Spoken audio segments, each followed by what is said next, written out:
Hoy estamos hablando mucho de objetivos, de fechas, de horizontes de trabajo, de 2050, 2030, pero aquí en Barcelona tenemos un objetivo y una fecha muy clara, muy cercana, 2026. Como decíamos y como sabéis, Barcelona será capital mundial de la arquitectura en 2026 y sede del Congreso Mundial de Arquitectura de la UIA. Y, por supuesto, muchas otras cosas estarán pasando a lo largo de este año, ¿no? Cosas muy interesantes. Así que creemos que 2026 será un contexto clave para comprender el papel de la descarbonización, para impulsarlo y revisar, evaluar nuestros primeros pasos, que espero que cada vez sean menos primeros pasos, que sean ya caminos muy avanzados. Y será, por supuesto, un examen para la ciudad, pero también un pulso para la arquitectura y un aliento para seguir trabajando con la vista puesta en 2050. Ahora, en esta última mesa redonda, en esta última sesión de debate de la segunda jornada Descarbonizando la Arquitectura, vamos a hablar de este horizonte cercano con algunas de las personas que formarán parte de este engranaje.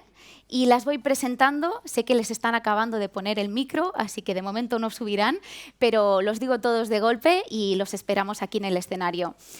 Tenemos a María Buigas, arquitecta en CAP, arquitecta jefa del Ayuntamiento de Barcelona. Teresa Taboas, vicepresidenta de la Unión Internacional de Arquitectos, de la UIA.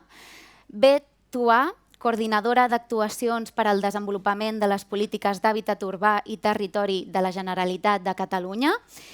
También, como sabéis, contábamos con Nuria Matarredona, que, como hemos dicho, esta mañana se excusaba porque justo se ha formado gobierno y ministerio y son días muy complejos, pero tenía muchas ganas de estar aquí y así nos lo transmite. Y, por último, contamos también de nuevo con Albert Cuchí, como presidente de AUS, que se encargará de moderar la sesión. Los esperamos unos minutos y seguimos. Gracias. Pràcticament només queda aquesta taula, que és interessant perquè marca, com diu el nom, construir el Congreso de la UIA 2026, que además se junta, que también ese año es la capitalidad de la arquitectura de Barcelona. Y tenemos aquí tres personas importantes porque están relacionadas, que han sido presentadas ya, me imagino, que están relacionadas con el evento y que me gustaría presentarles, sobre todo porque bueno, hay alguna con algún cargo envidiable como arquitecto jefe de la ciudad de Barcelona y que bueno, pues nos gustaría saber, el tema de la jornada de hoy ha sido la descarbonización y un poco, por ejemplo, Barcelona. Empecemos por Barcelona, que la tenemos a mano. Bueno, por ejemplo, Barcelona, nos comentaba esta mañana Laia Bonet, que ha firmado por fin el compromiso de descarbonización el 2030 con la ciudad dentro de lo que sería Emisión Ciudades de la Unión Europea y un poco esa descarbonización. Ya sabemos que es una promesa, pero el tema es hacer lo posible por llegar. Esa descarbonización, sobre todo a nivel de lo que sería escala, de lo que sería la edificación, de lo que sería la arquitectura, ¿cómo la visualizáis? ¿Qué medidas o cómo la abordáis? ¿Con qué instrumentos? ¿Con qué visión? Y un poco si en el 2026, que es la capitalidad de Barcelona, hay algún hito, alguna marca que nos pueda orientar, digamos, hacia dónde va, nos podemos visualizarlo, ¿no? Bueno, primero de todo, agradecer la invitación. Bueno, tiene que empezar por ahí. Segunda,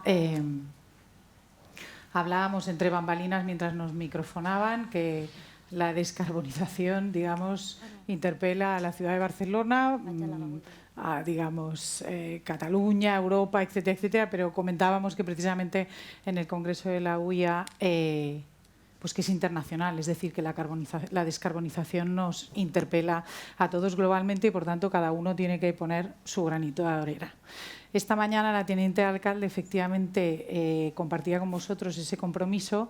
Creo que todos somos conscientes de una cosa que se ha dicho en la mesa anterior, que lo importante es, digamos, el poner hitos y compromisos, lo que acelera o lo que nos obliga es acelerar procesos. Creo que hace demasiado tiempo... Estic molt d'acord amb tu.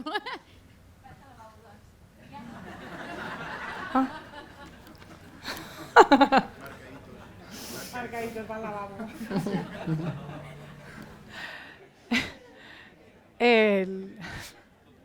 Es que además no se ve nada desde aquí, o sea que... no, que más allá de las fechas, que las fechas lo que hacen es apremiarnos a, digamos, a que los pasos sean decisivos, que pongamos los recursos necesarios, etcétera, etcétera. Tú me preguntas concretamente. Bueno, para la capitalidad del 26, digamos que una parte es...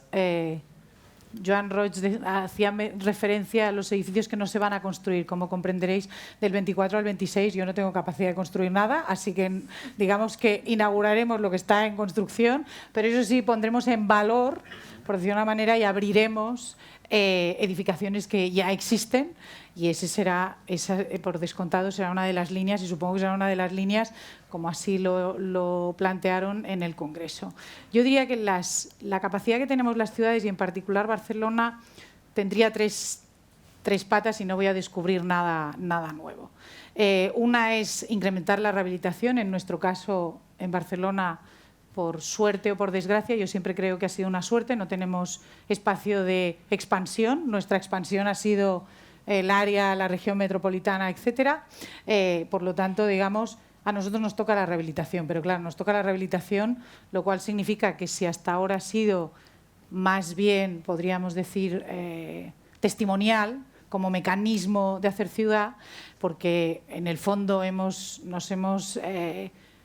ido haciendo ciudad durante los últimos 40 y tantos años a través de transformaciones, y por tanto con esa lógica de tabula rasa que comentaba Joan, pues creo que esto es el gran cambio, pero el gran cambio para todo el mundo. Aquí alguien hablaba de las industrias, yo tengo que hablar de los marcos regulatorios, soy una plasta, hablo siempre del plan director urbanístico, porque lo siento en el alma, el PGM es un plan de expansión y de crecimiento de nueva ciudad, el PEDUM y el POUMED que vendrá con él será el instrumento de la rehabilitación, porque esa rehabilitación la tenemos que, digamos, le tenemos que poner no la segunda, la tercera, no, le tenemos que dar una aceleración importantísima, por múltiples motivos. Se hablaba de salud, me gusta más sin negar esa palabra, evidentemente, me gusta más referir a la habitabilidad y al confort y a la calidad y la belleza de esos espacios. Esa es una línea claramente que tiene un ayuntamiento.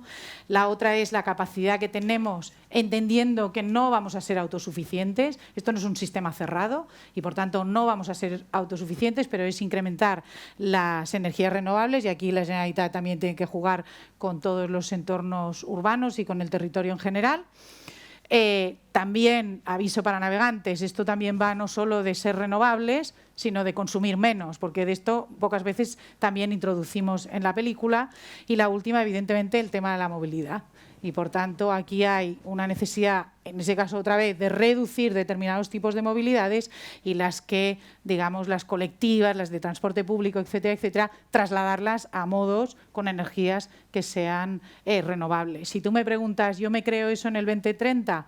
Creo que si estamos orientados, si hemos conseguido en el 2030 tener esos instrumentos, que en eso sí que soy optimista, y hemos conseguido darle un punto de aceleración, digamos que creo que vamos en la buena dirección, pero hace falta evidentemente mucho más. Pero lo primero que hace falta es no solo sumar a todo el mundo al carro, sino que este punto de inflexión sea un punto de no retorno. Gracias. Y ha pasado en dos momentos la escala a la Generalitat, tanto porque la ciudad, evidentemente la ciudad de Barcelona, y hablaríamos en ese sentido lógicamente también de área metropolitana, pero también por los instrumentos de planificación que tenemos. Los instrumentos de planificación que tenemos nos sirven para descarbonizar. Es una herramienta, ha hablado de las nuevas herramientas que vamos a tener dentro de poco, están pensadas realmente para que esos objetivos se puedan marcar y se puedan seguir. Pues bueno, desde el punto de vista de la Generalitat, bueno, primero también agradecer el poder estar hoy aquí. El director también lo excuso, que ya sabéis que por motivos de agenda lo tiene muy complicado, y por lo tanto pues vengo yo, digamos, un poco en representación, pero bueno, también un poco con la libertad de poder, digamos, expresar también un poco mi punto de vista. De alguna manera, como antes hemos comentado también en pequeño círculo, es verdad que el tema de la descarbonización afecta al edificio, evidentemente, afecta a las ciudades, pero sobre todo al territorio. El territorio es básico, a diferentes escalas. Y yo creo que el tema de la escalabilidad es crucial. No podemos obviar, y hay cuestiones muy importantes que se han de abordar, y es a través, digamos, de esta escala. Nosotros la mirada que tenemos, evidentemente, como la Generalitat, es de todo el propio territorio, pero también entendemos que hay unos límites administrativos, pero siempre vamos a intentarlo superar, trabajando a una escala que nosotros ya, desde el punto de vista territorial, hablamos de sistemas urbanos, ya con unas lógicas propias del propio territorio, porque el territorio, en el fondo, no entiende de estos límites administrativos y, por lo tanto, los flujos que se generan entre residencias y lugares de trabajo condicionan mucho el tema de la movilidad. Por lo tanto, flujos y movilidad van muy ligados y son cosas que se han de abordar precisamente desde esta escala más territorial y que no podemos obviar. Igual que comentaba María, que también ya me ha interpelado, el tema, digamos, de las infraestructuras. El tema de, el tema de las infraestructuras energéticas, el tema también de las cuestiones, otros cursos o generación también el tema de los cursos del agua, etcétera. Todas estas cuestiones, evidentemente, también tienen mucho que ver. No podemos entender el entorno urbano sin entender, digamos, esta conexión o estos sucesos que se producen en el perímetro. Nosotros, desde el punto de vista, digamos, tenemos algún ejemplo que hemos empezado a hacer, porque cuando hablamos de descarbonización entendemos que los modelos urbanísticos han de ir a toda una serie de modelos más de concentración, no de dispersión. Esto es un tema que ya se ha abordado mucho, pero sobre todo es importante entender que también hemos actuado desclasificando o descarbonizando un poco ya el propio territorio. Como decía María, es verdad que hay muchos planeamientos y, por lo tanto, tenemos instrumentos que vienen de una época que han sido muy expansionistas y, por lo tanto, estos crecimientos han sido desbordados, en unas perspectivas de crecimiento que ni hoy en día se han conseguido colmatar. Con lo cual, el ejercicio que se ha hecho, desde, en este caso desde la Generalitat, es entender que ese territorio es muy sensible y que, intentando borrar aquello o aquellas huellas que todavía no son huellas, pero que podrían haber sido, ayudaba precisamente a evitar ya no solo edificaciones y, por lo tanto, construcciones, sino también evitar estos propios desplazamientos. Y esto se ha podido incluso mesurar. En unos primeros aprobaciones que se han hecho de documentos que hemos hecho de desclasificación, se han desclasificado unas 35.000 viviendas que han suposado, a ver si no sé si tengo el dato porque eran muy concretos, pero que han... No tengo el dato, perdona, solo tengo de viviendas, es una pena, porque yo creo que la reducción de emisiones es lo más interesante. Pero bueno, desclasificando 35.000 viviendas en unos ámbitos que era el litoral de Gerona y también en el interior en los Pirineos, y ahora en el tramo final que se prevé desde Alcanar hasta Malgrat, que eran 45.000 viviendas más sus propios desplazamientos, esto es una primera acción que de alguna manera vemos cómo el planeamiento puede ayudar, en este caso, a mejorar nuestro territorio y, sobre todo, a lo que llamamos descarbonización, ¿no? Sí que es verdad que también a través de los nuevos modelos y nuevos planteamientos que estamos haciendo con la revisión de los planes territoriales, con el tema del Penedès, es una cuestión clave que se está intentando abordar, sobre todo la autoconcentración que llamamos, ¿vale? Y de alguna manera intentar contener o controlar digamos, esta relación que hay entre residente y lo que sería el trabajo más próximo, ¿no? Evidentemente, esto bajar también la escala, digamos, de ciudad, de edificio. Hay cuestiones que el propio planeamiento, a través también de la normativa sobre la cual estamos trabajando, puede ayudar y ayudará a que el propio planeamiento también recoja medidas que puedan ayudar a la propia descarbonización antes, digamos, de la propia ejecución. Yo creo que tenemos algunos instrumentos y que podemos utilizarlos precisamente para ayudar a estos territorios. Gracias, luego volvemos por ahí. Y claro, a Teresa Taboas, también lo hablábamos en el backstage, quizás teníamos que llevarla al backstage toda la discusión. Claro, dice aquí, porque estamos aquí, los arquitectos que están aquí son arquitectos mayoritariamente catalanes o españoles, europeos en definitiva, pero en cambio el problema de la descarbonización a nivel global es otro. Y entonces un poco es inevitable la UIA. Ese tema, ¿cómo lo aborda? El tema de la descarbonización desde la arquitectura y desde, lógicamente, su implantación en todos los países del mundo, ¿no? Bien, bueno, gracias. Quería dar las gracias al Colegio de Arquitectos de Cataluña, a Greta por la organización de este tipo de jornadas, porque cuando menos se está abriendo un debate importante desde nuestra visión europea, ¿no? Cuando lo hacemos desde una visión ya global, que la descarbonización es global, tanto la presidenta Regina como yo hemos estado hablando mucho de este tema. Ahora mandamos un grupo de personas de Brasil y de Egipto, que son los codirectores del Grupo de Sostenibilidad de la Unión Internacional de Arquitectos, a la COP28 a Dubái, con un mensaje muy claro. Nosotros queremos entender lo que pasa y llegar a puntos comunes con otras realidades, con otras latitudes. Nosotros hablamos desde el mundo rico, desde un mundo occidental, y estamos haciendo propuestas, reglamentos, hablamos que si el carbono incorporado, que si el carbono emitido, hablamos de las edificaciones, de las distintas capas para aislar, para cumplir con todos nuestros reglamentos. Pero la realidad es lo que está pasando en otros países.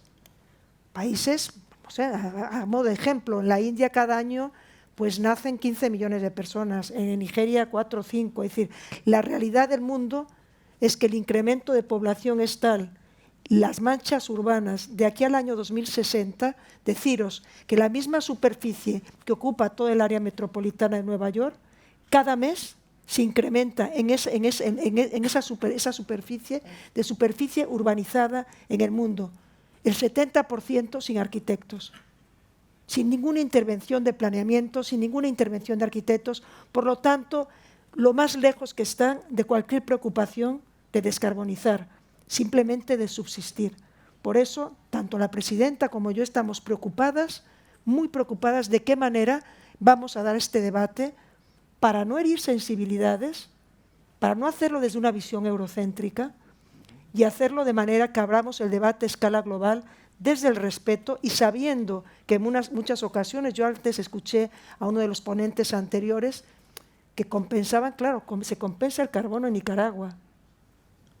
O sea, claro, usamos siempre como vertederos incluso de carbono a esos países. Primero los utilizamos para obtener recursos naturales, después los utilizamos para verter incluso nuestro carbono.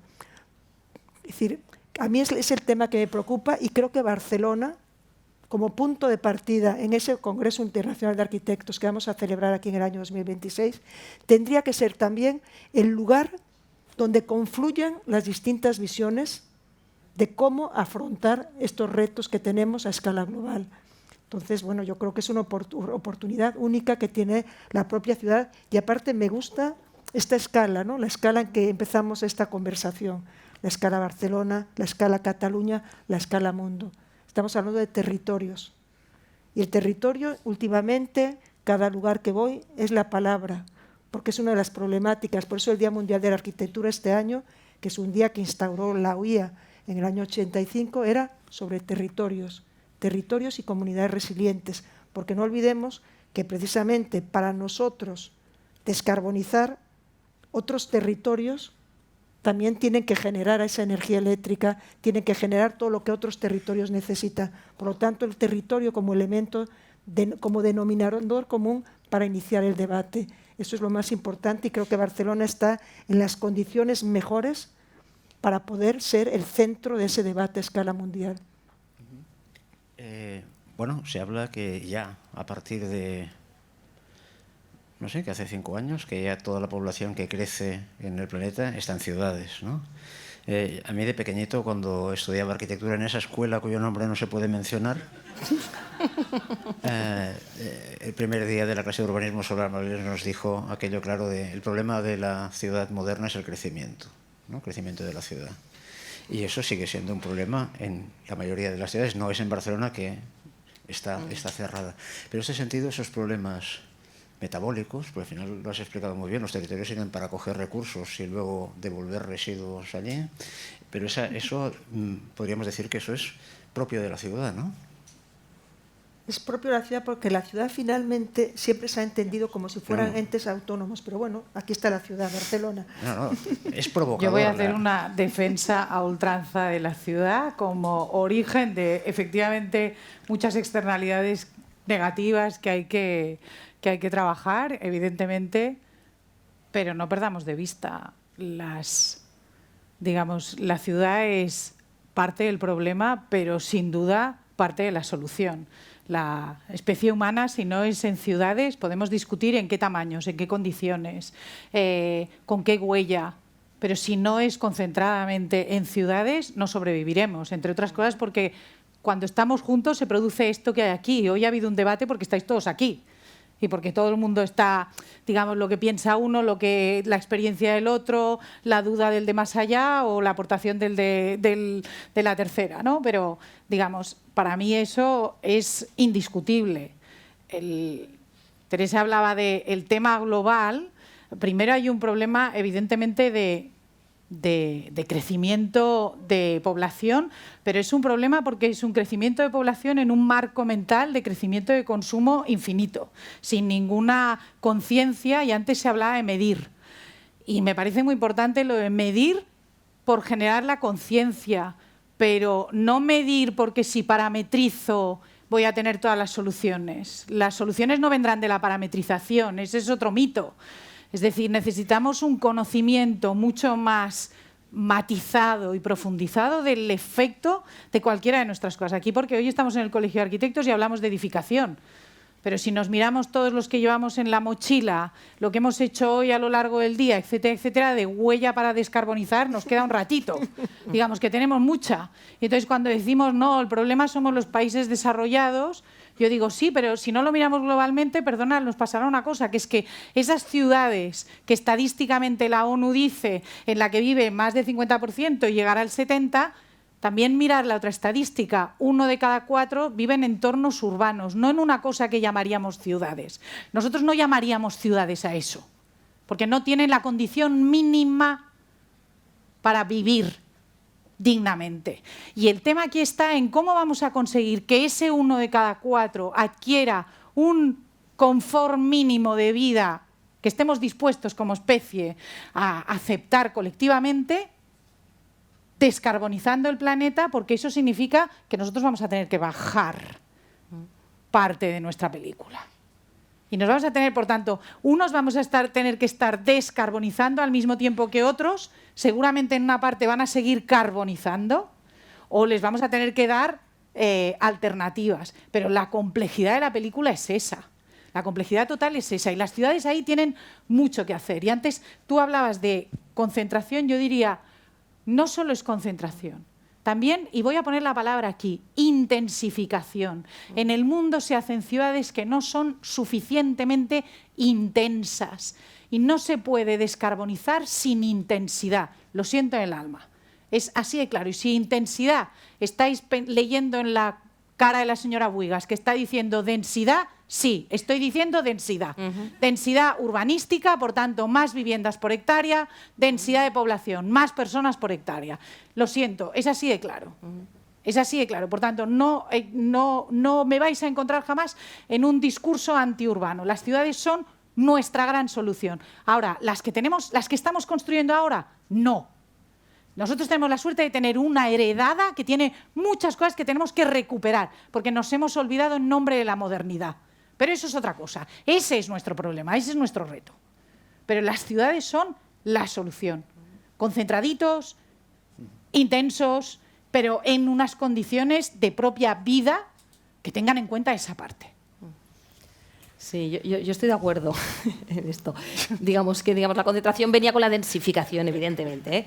Y entonces es importante concentrar. La dispersión nos lleva a que los territorios necesiten y demanden muchas más necesidades que si estamos concentrados podemos abastecer mejor, abastecer desde el punto de vista de servicios, etcétera. La dispersión que nos lleva a una movilidad extensiva, a toda una serie de requerimientos y de extrapolidades y después también, digamos, lo que venía a decir es que las ciudades sin el territorio no llegan a ser ciudades.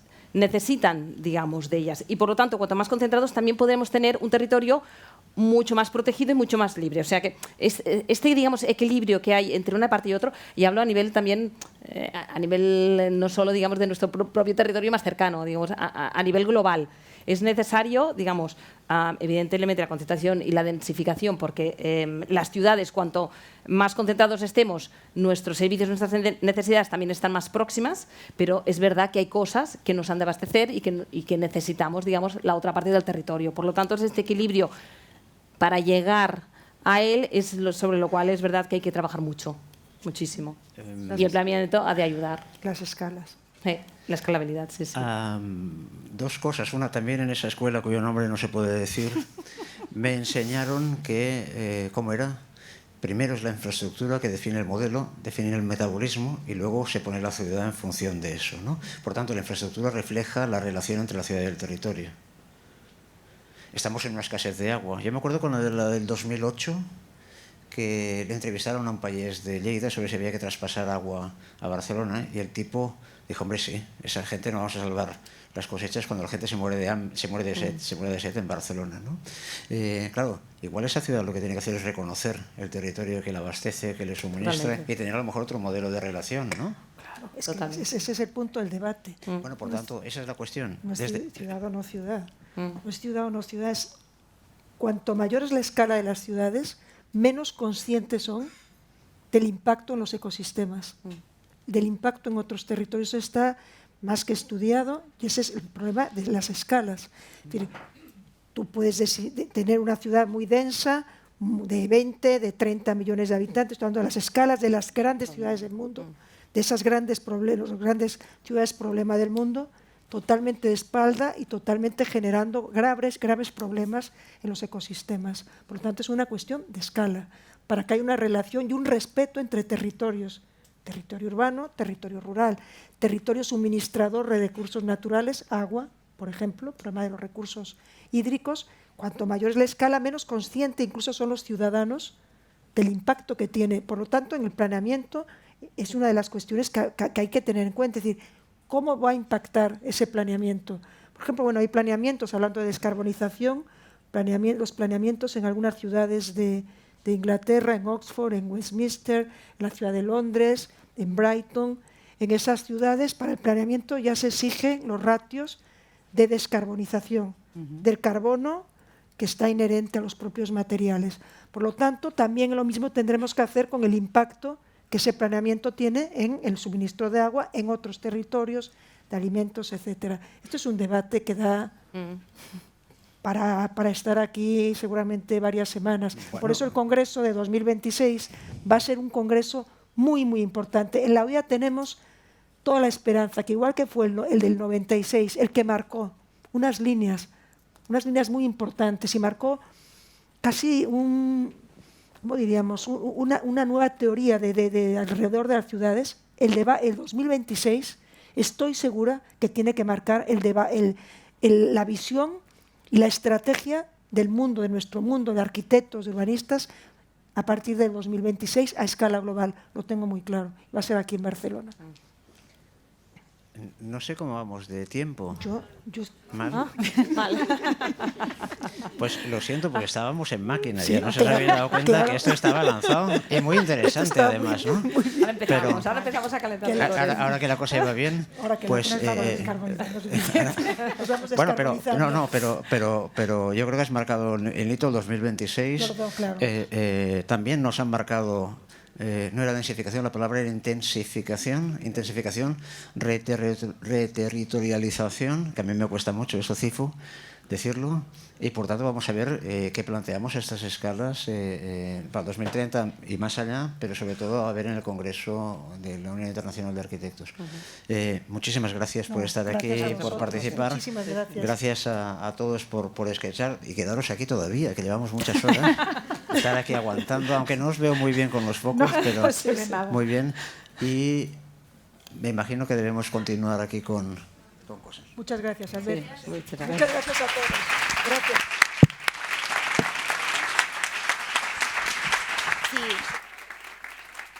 Sí. Ya casi terminamos. Gracias por tantas ilusiones puestas en 2026, por marcar objetivos claros y cercanos. Solo así podremos convertir la utopía de 2050 en una realidad. Y para hacer un poco de resumen, estamos a punto de terminar. Gracias por quedaros hasta este momento, hasta el final de la jornada. Hoy hemos intentado abordar cuestiones muy complejas. Cómo revertir, mitigar o adaptarnos a la emergencia climática, cómo valorar, cuantificar para así generar conciencia la huella ecológica de nuestro sector, de la construcción, qué papel juega la arquitectura en todo esto y nuestra labor profesional, qué efectos tiene sobre las personas, sobre los seres vivos y el ecosistema del que formamos parte. Y en todas las respuestas de todas estas preguntas pues, aparece la palabra descarbonización o descarbonización saludable. Creo que ha quedado claro que tenemos que trabajar con conciencia, empatía y sensibilidad para proyectar futuribles más esperanzadores, realidades alternativas y para construir un futuro mejor, básicamente, compartido, inclusivo, sostenible y saludable. Como arquitectos y arquitectas y profesionales del sector tenemos una grandísima responsabilidad, pero a la vez una gran oportunidad por delante. Con estas palabras, me despido de la segunda jornada Descarbonizando la Arquitectura. Muchas gracias a las entidades que lo habéis hecho posible, al patrocinador Tecnal, al grupo impulsor que son estos logos aquí pequeñitos, pero que han sido muy importantes desde el principio de este proyecto, Área Metropolitana, Valle y Roig, Colegio Asturiano, Cierto Estudio, Cíclica, Colegio Vasco Navarro, ACHAP del Vallès, Fundación Arquia, GBC, Murmur Arquitectura, NAN Arquitectura, Roca, Slow Studio, Universitat de Girona y Universitat Rovira y Virgili. Digo eso, pero soy profe en la CHAP Barcelona, o sea, aquí que nadie me registre.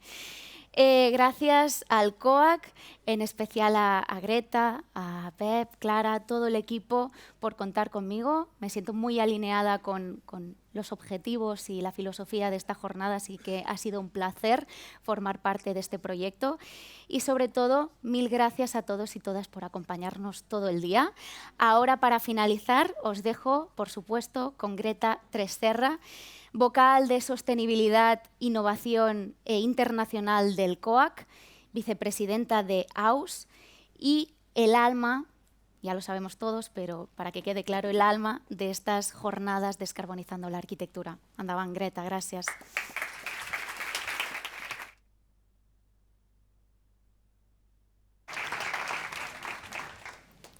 Merci. Gracias, Jordi. Muchísimas gracias, Nuria. Qué emoción que seguimos llenando esta sala un año más y sobre todo con muchísimas caras jóvenes, con ganas e ilusión para ser parte de este cambio de paradigma del que hemos hablado durante toda la jornada, pero que además nos está exigiendo Europa a través del Pacto Verde Europeo, que además la mayoría de países del mundo nos hemos comprometido globalmente a través de los acuerdos de París y que el sector más sostenibilista de la profesión hace años que estamos reclamando. En primer lugar, y retomando la temática de esta última sesión, tenemos un hito en el año 2026. Como hemos dicho, Barcelona será la capital mundial de la arquitectura y en ese marco se celebrará el Congreso de la UIA, la Unión Internacional de Arquitectos. Un congreso internacional se celebra cada 3 años en una ciudad del mundo y Barcelona estamos haciendo tan bien las cosas que somos los próximos. Este será un espacio de reflexión y de debate acerca de la arquitectura del futuro. Y como sabéis, esta jornada se celebra en el marco de la preparación de este congreso y nos ha parecido importantísimo incluir la descarbonización como parte de preparación de este mensaje que queremos transmitir desde Barcelona al mundo. Y en esta dirección se propone un decálogo para integrar la descarbonización como uno de los objetivos de la arquitectura del futuro. partiendo de las 10 lecciones aprendidas del Congreso de Copenhague, que fue nuestra ciudad antecesora, y nutriéndose también del espíritu de esta jornada y del proyecto Descarbonizando la Arquitectura, aquí van 10 reflexiones que pueden servir de punto de partida para que todos y todas las que estamos aquí y los que seguiréis escuchando este mensaje podamos seguir desarrollando los próximos años hasta el 2026. En 2050, nuestra habitabilidad, arquitectura y ciudades deben estar descarbonizadas. Este objetivo debe cumplir los acuerdos de París, quedando así limitadas las emisiones para conseguir la descarbonización. Hay que asegurar los recursos para construir y mantener la habitabilidad socialmente necesaria. La descarbonización no debe dificultar el acceso a una vivienda digna. Descarbonizar un lugar no debe impedir o limitar la de otros. La reutilización y rehabilitación material del existente es una de las claves de la descarbonización, pero también de las estrategias de la habitabilidad del patrimonio. Es necesario recuperar y habilitar el uso de los materiales tradicionales, reciclados y nuevos materiales descarbonizados. La descarbonización es un paso hacia la habitabilidad ecológica. El resto de los impactos deben ser también considerados y progresivamente reducidos. La arquitectura debe ser una herramienta de reconexión con el territorio y a su potencial de generación de los recursos. Y por último, conseguir una habitabilidad descarbonizada es una tarea que implica a todos, países y ciudades y gobiernos, empresas y colectivos. Los arquitectos, nosotros, como responsables de la habitabilidad, debemos comprometernos a participar de forma activa en esta descarbonización como una de las herramientas de la transformación ecológica de la sociedad.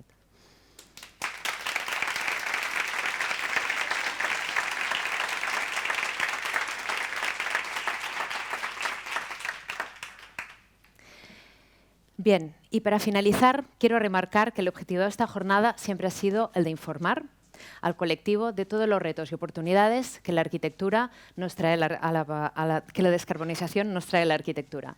Pero sobre todo motivar a los arquitectos y a todas las arquitectas de este país, y especialmente a los más jóvenes, a que gracias a la descarbonización es posible una mejor arquitectura, más conectada al territorio, usando materiales naturales, socialmente responsable y que cierra ciclos. Antes de terminar este año, como nos ha quedado muy claro, se va a aprobar la nueva versión de la EPBD, la famosa Directiva de Eficiencia Energética de la Edificación, una directiva que va a traer grandes cambios para la profesión. Y os hemos querido transmitir un mensaje de tranquilidad, porque esta directiva no va a suponer una nueva traba a nuestro ejercicio profesional del día a día. Al contrario, si son bien entendidos y bien aplicados, los instrumentos de la directiva pueden suponer una oportunidad impresionante para poder hacer este famoso cambio de paradigma del que venimos hablando todo el día, que es tan necesario en el contexto de crisis climática en el que vivimos. No podemos seguir basando el desarrollo de nuestro sector en un consumo de recursos infinitos, cuando vivimos en un planeta que es finito y además comprometiendo la habitabilidad del futuro. Tenemos que cambiar radicalmente la manera de que diseñamos y cómo construimos. Y si asumimos este reto, los arquitectos tenemos una magnífica oportunidad, y repito la palabra, de convertirnos en agentes de cambio. Un cambio profundo para el sector, pero también para la sociedad. Bien, espero que hayamos logrado este objetivo y que hoy os vayáis de aquí con ilusión y con la inspiración para enfrentar vuestro ejercicio profesional desde otra óptica a partir de mañana. Y en todo caso, muchísimas gracias por haber venido hoy y por haber aguantado hasta el final.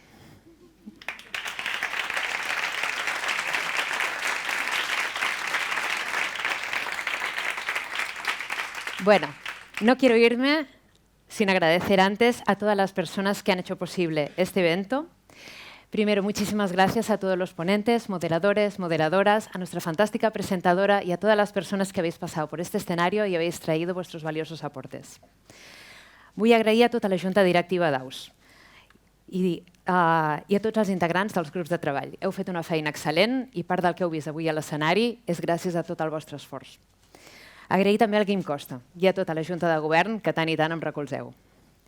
Agradecer a Marta Vallosera, a todo tu equipo de gobierno, a Arantxa, a Núria y también al grupo de trabajo de sostenibilidad.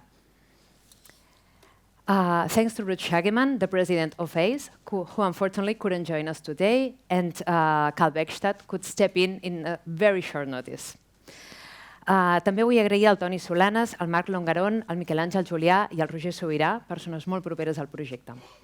Y finalmente, importantísimo, muchísimas gracias a todo el equipo del COAC, que habéis trabajado tan intensamente durante los últimos meses para hacer esto una realidad. a la Marta Milà, al Pau, a la Eli, a la Loida, al Raül, de Deganat, a la Marta, a la Eva, a la Laura, a la Patrícia i a la Roser, al Guillem i a la Carla, de la Creueta, a la Carolina, a la Xian, a l'Ariana i molt especialment a la Mireia Biel, la Maria Jurado i molt especialment a la Clara Llença, amb qui és un luxe poder fer equip. Sou un equip magnífic i un gust treballar amb vosaltres. Ahora sí, me despido y nos vemos muy pronto para seguir descarbonizando la arquitectura.